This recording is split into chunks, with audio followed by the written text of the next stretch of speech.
Gente, hoje é o Dia Mundial da Hemofilia.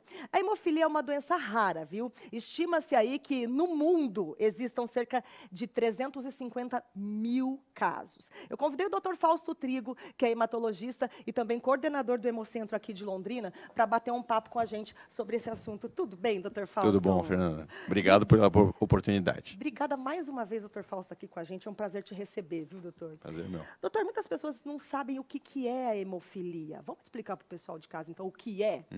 Hemofilia, então, é um distúrbio hereditário, quer dizer, é transmitido, né? De pai para filho. Ele é uma doença que ocorre principalmente em homens. Então, ela é ligada ao sexo, a gente diz. É raríssimo, raríssimo existir hemofilia em mulheres. Muito raro mesmo, Que raríssimo. legal. Aqui em Londrina não temos nenhum Olha, caso, que legal. inclusive. Eu sou mulher, né? Exatamente. E, na verdade, é uma doença de coagulação. Então, o indivíduo ele nasce com uma deficiência de um dos fatores de coagulação que nós possuímos no sangue.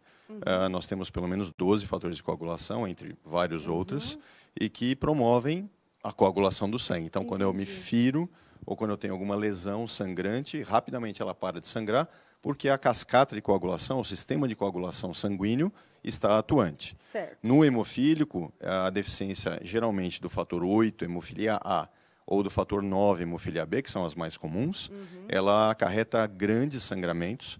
Quando o indivíduo se fere por algum corte, ou quando ele faz alguma batida, alguma lesão, ele, ou mesmo espontaneamente, e isso também ocorre com frequência, ele tem sangramentos. E esses sangramentos ocorrem não principalmente... estanca, doutor? Não estanca, a menos que você utilize um hemoderivado. O que é hemoderivado? É o fator de coagulação que está ausente, no indivíduo não produz, e que é produzido pela indústria farmacêutica a partir de plasma humano que vem da doação de sangue. Entendi. Então, uma coisa está relacionada à outra.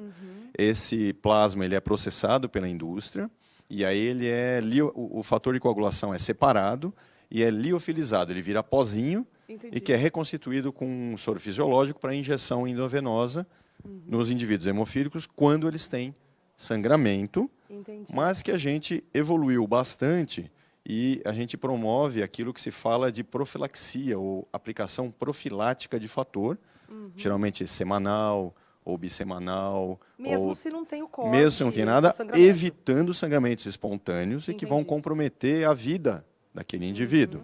Porque o grande problema do hemofílico são os sangramentos de repetição em articulações. E isso vai promover uma série de lesões crônicas nas articulações que, em última instância, vão tirar a movimentação daquela articulação. Então, o hemofílico, quando não bem tratado, ou quando foi diagnosticado muito tardiamente, ou não recebeu os cuidados adequados, ele, infelizmente, tem vários sangramentos em várias articulações que comprometem gravemente sua qualidade de vida. Entendi. Então, doutor, só para eu entender, é hereditário. Então, se o pai tiver, porque dá mais em homens, né, a criança vai ter. Ou pode nascer sem? Se for uma mulher, a Sim, criança se for ela mulher, não terá vai ter, hemofilia, mas ela será carregadora do gene de hemofilia. Entendi. E se ela tiver, Se ela então, um tiver filho homem, ela vai ela ter. possivelmente vai transmitir. Entendi. Possivelmente vai transmitir. Não tem outra causa, por exemplo, uso prolongado de anti-inflamatórios? Não. Pode dar hemofilia? Não, absolutamente. A hemofilia adquirida é uma entidade hematológica que até existe, mas ela é muito mais rara ainda e não há nenhum relato da ocorrência dela por algum uso de remédio ou nada do gênero. Tá. Então, é realmente hereditário e quem herda são os filhos homens. Certo.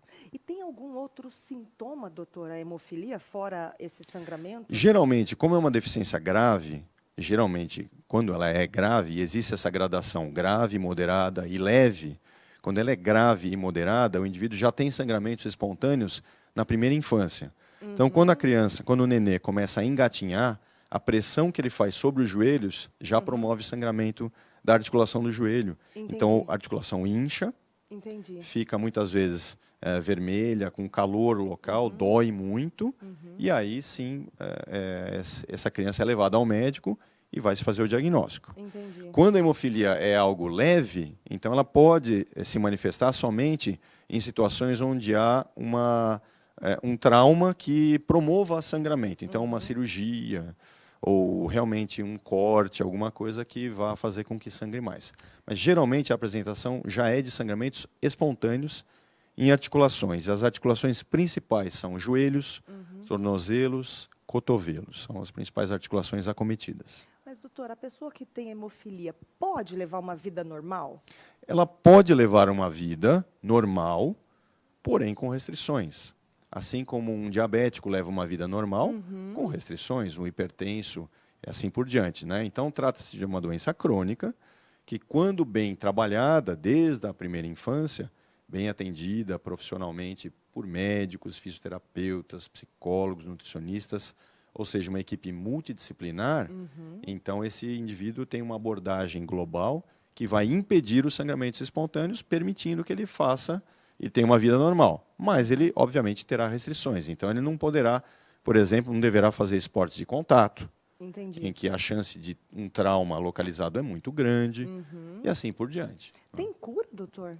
Não tem cura. Ela é para a vida inteira. Então, o indivíduo vai ter que realmente conviver com isso da melhor forma possível. Então, nós temos hemofílicos no Hemocentro, né, que atendemos desde criancinhas, nenezinhos, até já pacientes bastante adultos, e que levam uma vida inteiramente normal, muitos deles. Todos eles levam sua vida trabalhando, enfim, muitas vezes tendo filho, família, etc. Alguns com alguma restrição de movimento, por conta dos sangramentos espontâneos, outros realmente muito bem, mas existe sempre uma restrição. Qual que é o tratamento, fora essas injeções que o doutor falou de a cada 15 dias? Então, o hemodderivado, a reposição do fator de coagulação, né, que é feita no momento do sangramento ou profilaticamente, ou seja, para evitar o sangramento. Além disso, são realmente os cuidados gerais que se tem que tomar com o indivíduo. Então, como é uma doença crônica, na infância, a mãe põe embaixo do braço e faz o que tem que fazer. Quando chega na adolescência, já começa a haver um entendimento maior, uma certa rebeldia, muitas vezes, uma não aceitação da doença. Então, tende a haver sempre um componente psicológico abordado. Junto. Né? Por isso o doutor falou da equipe multidisciplinar tratando desse paciente. Exatamente. Por exemplo, seria interessante o indivíduo não se tornar obeso ou ficar acima do peso, porque isso vai impor uma grande pressão sobre as articulações e, portanto, mais sangramentos espontâneos. E assim por diante. Tem uma série de coisas que têm que ser feitas para acomodar melhor esse indivíduo na sua vida. E uma vez diagnosticado com hemofilia, inicia o tratamento imediatamente, doutor? Então, sim, esse é o ideal. O ideal é que, ao se fazer o diagnóstico, esse paciente já passe a receber as chamadas doses profiláticas. Essas doses de hemoderivados que são aplicadas semanalmente ou bissemanalmente, enfim, na frequência necessária para o estilo de vida da criança, para que se evitem os sangramentos espontâneos. E isso é gratuito, doutor? Isso é gratuito. Olha, isso é gratuito em todos os hemocentros do Brasil. Então, o Ministério da Saúde brasileiro, ele compra os hemoderivados da indústria farmacêutica, distribui esses hemoderivados entre todos os hemocentros brasileiros. Só nos hemocentros você vai obter os hemoderivados. Então, por exemplo, se hoje no meu consultório vai alguém que eu faça um diagnóstico de hemofilia, ou uma outra doença muito mais prevalente que a hemofilia, que é a doença de von Willebrand, que também é uma doença de coagulação, né? Olha, podemos falar dela numa outra oportunidade. Podemos.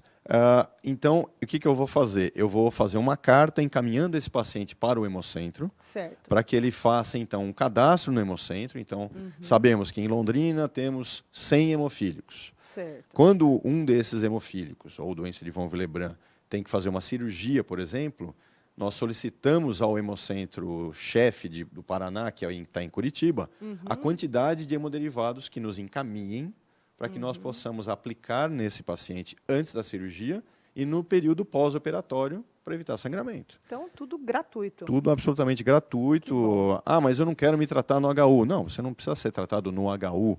Então, o hemoderivado será fornecido para aquele paciente cadastrado para ser aplicado em qualquer hospital, com orientação à enfermagem daquele hospital, pela nossa enfermagem de hemocentro, e assim por diante. Então, esse tratamento é absolutamente gratuito. Que bom. Doutor, muito obrigada pelos Eu que agradeço pela oportunidade. É sempre um prazer te receber aqui. Prazer meu. Fausto. Muito Obrigada, obrigado. Viu? Obrigado, Fernanda.